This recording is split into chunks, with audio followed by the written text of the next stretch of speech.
Alright, so today we're going to fix a Whirlpool washing machine using duct tape only. It's also good for your shirt.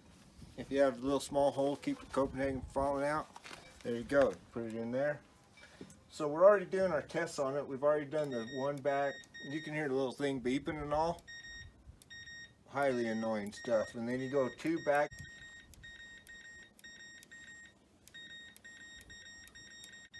Highly annoying stuff. If you want to find the pamphlet for that, it's behind up under here. You just, well, the lid lock's locked right now. So how you get the lid undone when it does that, first thing you need is a piece of metal laying around. Just pop it like that, get it open so you can get in there. Then you reach into here, you get that pamphlet out. And I've gotten the pamphlet out from behind here. Just reach right in there and then you pull it out. And it tells you a whole bunch of stuff about codes and everything. Like, you're going to duct tape this also right back to the machine. It'll be fixed in just a jiffy. Okay, so we're having a little trouble getting the lid back down. It doesn't want to latch. Seems to be something hung up on there. You're going to need a hammer, probably. That ought to do it. Now it works great.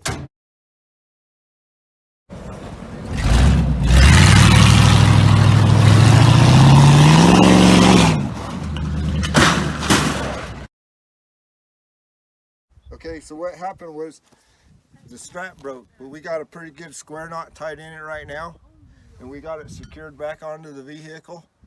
Now we have it properly secured to the tailgate. We'll go ahead and back it up.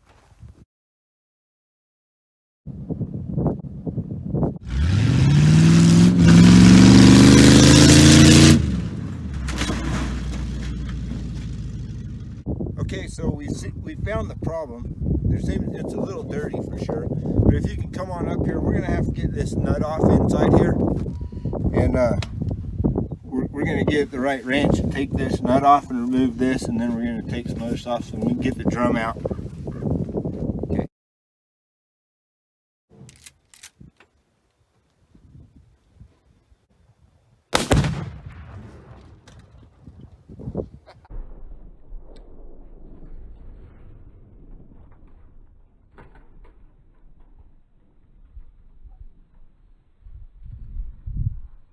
And that is how you remove a drum out of a Whirlpool cabrio washer.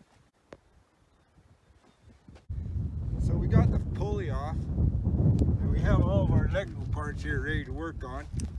Nice open area. Everything's nice and exposed here.